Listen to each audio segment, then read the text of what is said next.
आज की इस वीडियो में मैं आपको फिजिक्स के 20 सब्जेक्टिव क्वेश्चन बताऊंगा जो आपके एग्ज़ाम की दृष्टि से बहुत ही महत्वपूर्ण है। और ये क्वेश्चन का जिस तरह आंसर मैं बताऊंगा उसी तरह आप अपने एग्ज़ाम में लिखिए। पहला नंबर क्वेश्चन है, किरण पुंज कितने प्रकार के होते हैं और उसके नाम लिखें। तो किरणों के समूह के किरण पुंज कहते हैं। यह 3 प्रकार के होते हैं: समांतर किरण पुंज, अभिसारी किरण पुंज, अपसारी किरण पुंज। नेक्स्ट क्वेश्चन है, प्रकाश किसे कहते हैं। तो इसका सही आंसर हो जाएगा, प्रकाश एक ऊर्जा है जिससे हम किसी वस्तु को देख पाते हैं। यह विद्युत चुंबकीय तरंग है। चलिए अगले क्वेश्चन की ओर चलते हैं। अगले क्वेश्चन की ओर जाने से पहले अगर आप मेरे चैनल को सब्सक्राइब नहीं किए हैं तो चैनल को जल्द सब्सक्राइब कर लें और साथ में बेल आइकन को दबाना ना भूलें।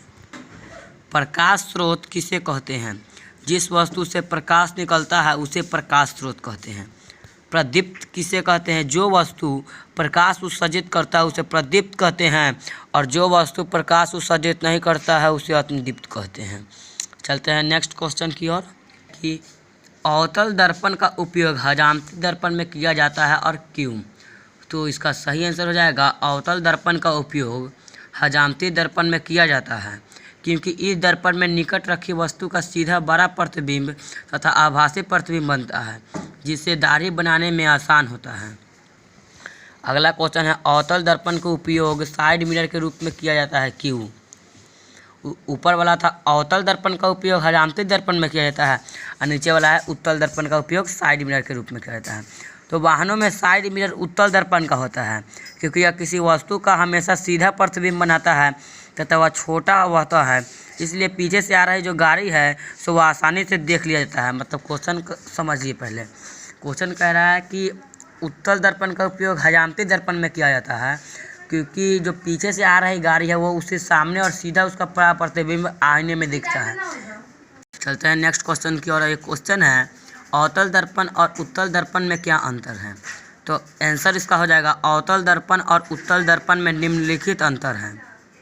ठीक है, एक साइड लिखेंगे अवतल और एक साइड लिखेंगे उत्तल।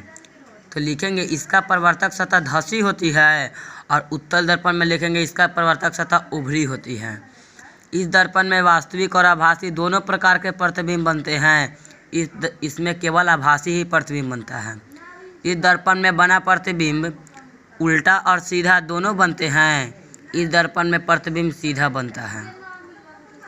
इस दर्पण की फोकस दूरी धनात्मक होती है, ऋणात्मक होती है और इस दर्पण की फोकस दूरी ऋणात्मक होती है। गाइस, अगर वीडियो अच्छी लगी तो लाइक करें, कमेंट करें और इससे ढेर मात्रा में शेयर करें। प्रकाश की किरण क्या है। तो इसका सही आंसर हो जाएगा, किसी प्रदीप्त पदार्थ, मोमबत्ती की लौ या बिजली के जलते बल्ब। प्रकाश सरल रेखा सभी दिशाओं में जाता है। एक सरल रेखा में चलने वाले को प्रकाश की किरण कहते हैं। गाइस, चलते हैं अगले क्वेश्चन की ओर। क्वेश्चन है, किरण आरेख किसे कहते हैं। प्रकाश की गमन पथ दिशा को किरण आरेख कहते हैं। पारदर्शी किसे कहते हैं। वे पदार्थ जिनसे होकर प्रकाश आसानी से पार कर जाता है उसे पारदर्शी कहते हैं। पारभासी किसे कहते हैं। वे पदार्थ जिनसे होकर प्रकाश आर पार धुंधला दिखाई देता है उसे पारभासी कहते हैं। अपारदर्शी किसे कहते हैं। वे पदार्थ जिनसे प्रकाश आसानी से पार नहीं करता है उसे अपारदर्शी कहते हैं। गाइस, ये क्वेश्चन जो मैं लिखा रहा हूँ इसमें से 2 क्वेश्चन तो निश्चित रूप से पूछेगा ही पूछेगा। 2 क्वेश्चन एकदम कन्फर्म है पूछना। क्वेश्चन है, प्रकाश का परावर्तन क्या है। तो प्रकाश को किसी वस्तु से टकराकर और लौटने की क्रिया को जो है सो प्रकाश का प्रवर्तन कहते हैं। और ये क्वेश्चन 15 नंबर जो है बहुत ही इम्पोर्टेंट है, प्रतिबिंब किसे कहते हैं और इसके क्या प्रकार हैं। तो किसी बिंदु स्रोत से आती प्रकाश की किरण दर्पण से प्रवर्तन के बाद जिस बिंदु पर मिलती है या मिलती हुई प्रतीत होती है उसे ही उस बिंदु स्रोत का प्रतिबिंब कहते हैं। यह 2 प्रकार के होते हैं, वास्तविक और काल्पनिक। वास्तविक और काल्पनिक को ही आभासी और काल्पनिक दोनों एक ही होते हैं। अब हम वास्तविक प्रतिबिंब क्या है। ठीक है, तो किसी बिंदु स्रोत से आती प्रकाश की किरण दर्पण से परावर्तन के बाद जिस बिंदु पर मिलती है या मिलती हुई प्रतीत होती है उसे ही उस बिंदु स्रोत का वास्तविक प्रतिबिंब कहते हैं। चलते हैं अगले क्वेश्चन की ओर। आभासी प्रतिबिंब क्या है? किसी बिंदु स्रोत से आती प्रकाश की किरण परिवर्तन के बाद जिस बिंदु पर मिलती है या मिलती हुई प्रतीत होती है उसे ही उस बिंदु स्रोत का आभासी प्रतिबिंब कहते हैं। नेक्स्ट क्वेश्चन है, गोलीय दर्पण किसे कहते हैं? गोलीय दर्पण उस दर्पण को कहते हैं जिसकी परावर्तक सतह एक खोखले गोले भाग की हो।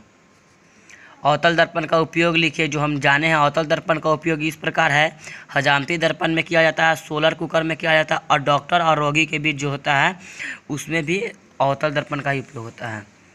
अब है उत्तल दर्पण का उपयोग को लिखिए। तो उत्तल दर्पण का उपयोग इस प्रकार है, मोटर कार, गाड़ी के साइड मिरर में। दर्पण का क्या सूत्र है? यह क्वेश्चन बहुत इंपॉर्टेंट है, तो इसका आंसर हो जाएगा 1/v + 1/u = 1/f। आवर्धन किसे कहते हैं? प्रतिबिंब की ऊंचाई और वस्तु की ऊंचाई के अनुपात को आवर्धन कहते हैं।